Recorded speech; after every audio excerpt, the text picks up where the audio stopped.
श्रीराम, मैं धर्मेंद्र कृष्ण तिवारी। आज बात दुनिया के पहले बलात्कारी की। जी हाँ, बलात्कारी ऐसा शब्द है जिसको सुनकर आप सिहर जरूर जाते होंगे, लेकिन ये जानना जरूर चाहेंगे कि दुनिया में पहली बार बलात्कार किसने किया था और वह कौन सा शख्स था जिसको बलात्कारी कहा गया। दोस्तों, कल दशहरा था। दशहरे पर मुझे जानकारी हुई कि इंदौर में एक शख्स ने रावण का मंदिर बनाया हुआ है। उस शख्स ने तर्क दिया था कि रावण महाज्ञानी महाविद्वान है, इसलिए हम जो है उसकी पूजा करते हैं, क्योंकि रावण के वश में नवग्रह हैं और 10 दिशाएं थीं, इसलिए रावण से बड़ा बलशाली कोई नहीं है। खबर पढ़ के मुझे थोड़ी सी हंसी आई तो मैंने कुछ सर्च किया कि हमें रावण को पूजें या नहीं। जब मैंने सर्च किया तो मुझे वाल्मीकि रामायण का उत्तरकांड पढ़ाई में आया। वाल्मीकि रामायण के उत्तरकांड में 29वें श्लोक को जब मैंने पढ़ा तो मेरे रोंगटे खड़े हो गए। अभी तक मैं सोचता था कि रावण कुलीन व्यक्ति था, ब्राह्मण था, इसलिए उसने सीता जी को टच नहीं किया। लेकिन वाल्मीकि रामायण की अगर माने तो रावण के ऊपर श्राप था कि वो बिना इच्छा के किसी महिला के साथ जबरदस्ती करेगा तो वहीं जलकर भस्म हो जाएगा। जी हाँ, रावण ने अपने सौतेले भाई कुबेर के बेटे नल कुबेर की पत्नी रंभा के साथ रेप किया था। इस रेप के कारण उसको श्राप मिला था कि वह किसी भी महिला के साथ उसकी इच्छा के बिना संबंध नहीं बना सकेगा, और अगर वो ऐसा करता है तो वह वहीं पर जलकर भस्म हो जाएगा। अब बात ये कि मुझे ये बात आज आपको बताने की ज़रूरत क्यों पड़ी। ज़रूरत इसलिए पड़ी कि कल मेरे समाज के लोग, मैं अपने लास्ट नेम की बात कर रहा हूँ, तिवारी, यानी ब्राह्मण समाज के कुछ लोग कल फेसबुक ट्विटर पर ट्रेंड कर रहे थे कि जय दादा रावण, रावण महाज्ञानी है, महाविद्वान है, तो उसकी पुण्यतिथि मनाएं। मेरा एक सवाल है आप लोगों से कि अगर रावण विद्वान है, रावण आपका पूर्वज है, रावण आपके लिए पूजनीय है, तो राम कौन है? क्या सूरज और चंद्रमा एक साथ हो सकते हैं? क्या उजाला और अंधेरा एक साथ हो सकते हैं? नहीं, क्योंकि अगर उजाला और अंधेरा एक साथ नहीं हो सकते हैं तो आप राम के भक्त और रावण के समर्थक भी एक साथ नहीं हो सकते हैं। क्योंकि अगर आप रावण के समर्थक हैं, अगर आपकी नज़र में रावण सही है, तो आपकी नज़र में आसाराम जैसा बलात्कारी भी सही है। अगर आपकी नज़र में रावण सही है तो आपकी नज़र में गुरमीत राम रहीम जैसा व्यभिचारी भी सही है।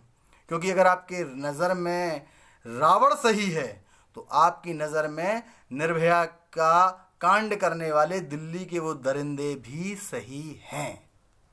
अब आप कहेंगे कहाँ रावण और कहाँ आसाराम? गलत, दोनों एक जगह हैं। अगर रावण विद्वान था, परम विद्वान था, वो वेदों को जानता था, शास्त्रों को जानता था, उसने कई रिसर्च किए हैं, तो आसाराम के भी आप वीडियो सुनिए, आसाराम की आप पुस्तकें भी पढ़िए। आसाराम भी बड़े ज्ञान की बातें करते हैं, आसाराम भी विद्वान हैं। आसाराम ने जो मंच से प्रवचन करते हैं वो वाकई अनुकरणीय हैं, लेकिन क्या उसके कर्म अनुकरणीय हैं? नहीं, आसाराम के कर्म कहीं से भी अनुकरणीय नहीं हैं। कोर्ट ने उसके ऊपर लगे आरोपों का संज्ञान लिया, उनकी जांच कराई और जो साक्ष्य सामने आए उसके आधार पर उसको सजा दी। सेम यही कंडीशन गुरमीत राम रहीम की है।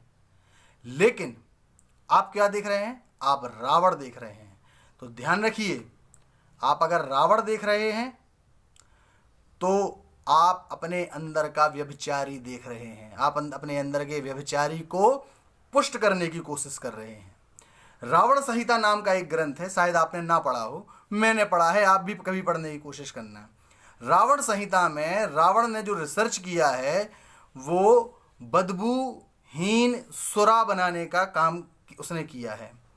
रावण का ये ड्रीम प्रोजेक्ट था कि वो बदबूहीन सुरा यानी कि शराब बनाए, जिससे हर व्यक्ति शराब पी सके और उसको पता ना चले। रावण समाज में नशे की गंदगी लाना चाहता था। रावण इसलिए बुरा है। रावण ने जब विभीषण को घर से लात मार कर निकाला था तो उसकी पत्नी को अपने कब्जे में ले लिया था। क्या आप भी ऐसा ही करना चाहते हैं? क्या आप भी अपनी अनुज वधू के साथ या अपनी भतीजी की बहू के साथ दुष्कर्म को समर्थक करेंगे? अगर नहीं करेंगे तो आप रावण के समर्थक नहीं हो सकते हैं। हो सकता है रावण विद्वान रहा हो। रावण अगर विद्वान था तो सप्तऋषियों के बारे में पढ़िए कभी। सप्तऋषियों के नाम भी पता है आपको? रावण उनके चरणों की धूल के बराबर भी नहीं था ज्ञान के मामले में। अगर आपको अपना ब्राह्मणवाद दिखाना है तो वहां जाके दिखाइए, सप्तऋषियों को पढ़िए, सप्तऋषियों के ज्ञान की चर्चा कीजिए। रावण आपको सिर्फ इसलिए अच्छा लगता है क्योंकि आपको विकास दुबे जैसे दरिंदे सही लगते हैं। मैं फिर दोहरा रहा हूं, अगर रावण सही है तो वो सब लोग सही हैं जो अपनी आत्म संतुष्टि के लिए गंदे काम करते हैं, दरिंदगी करते हैं। अब बात रावण के ही भाई विभीषण की।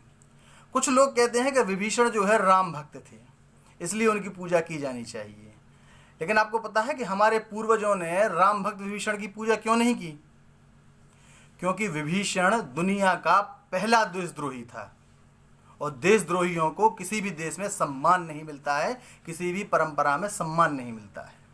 उदाहरण के लिए मैं आपको बताता हूँ, मैं नरेंद्र मोदी जी से कुछ मुद्दों पर सहमत नहीं हूँ।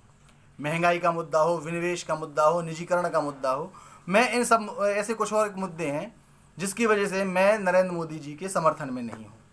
तो मैं क्या करूँ? क्या मैं चीन से मदद मांगूँ कि चीन आप आइए और नरेंद्र मोदी जी को हटाने में हमारी मदद कीजिए? जीवन में नहीं करूँगा, कभी नहीं करूँगा। प्राण चले जाएंगे तो नहीं करूँगा। क्यों? क्योंकि नरेंद्र मोदी हमारा है, हमारे घर का है। हमें उसका विरोध करना होगा, हम करेंगे, खुल के गालियाँ देंगे, उसको वोट नहीं देंगे, अपने लोगों को समझाएंगे कि मत दो। लेकिन ये कभी नहीं करेंगे कि बाहरी शक्तियों को बुलाएं और उनसे कहें कि आओ हमारे राजा को हटाओ। ये देशद्रोह है।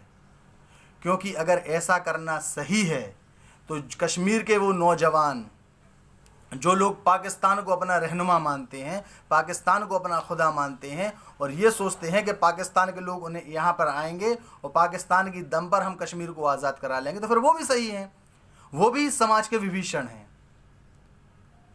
देखो, इस वीडियो के माध्यम से मेरा सिर्फ आज यही अनुरोध है कि रावण अगर आपका अनुयायी है, रावण के आप अनुयायी हैं, तो अपने आप को राम भक्त कहना बंद कर दें। क्योंकि अगर आप रावण के समर्थक हैं तो आप परशुराम के समर्थक नहीं हो सकते हैं, आप प्रभु श्री राम के समर्थक नहीं हो सकते हैं। अब एक आखिरी बात करके मैं ये वीडियो पूरा ख़त्म करूँगा। अब आप लोग ये तर्क देते हैं मुझे कि जो है रावण ब्राह्मण था और इसलिए हम ब्राह्मण होने के नाते उसका समर्थन करते हैं। चलिए ठीक है, एक किस्सा सुनाता हूँ आपको। भगवान परशुराम को शिव जी ने एक धनुष दिया था। उस धनुष से परशुराम जी ने उस समय के अत्याचारी राजाओं का अंत किया था। जब उनका वो काम पूरा हुआ तो उन्होंने शिव जी को वो धनुष वापस किया। तो शिव जी ने कहा कि भाई मैं तो धनुष तुम्हें दे चुका हूँ, अब मैं वापस क्यों लूँ? तो उन्होंने कहा कि किसको दोगे आप? फिर क्या करूँगा मैं? परशुराम जी ने पूछा, मैं इस धनुष का मैं क्या करूँगा? मेरा तो काम पूरा हो गया, मेरा तो युद्ध खत्म हो गया। तब शिव जी ने उनसे कहा कि मेरे दो परम भक्त इस समय पृथ्वी पर सम्राट हैं, एक ब्राह्मण है और एक ब्राह्मण तुल्य है।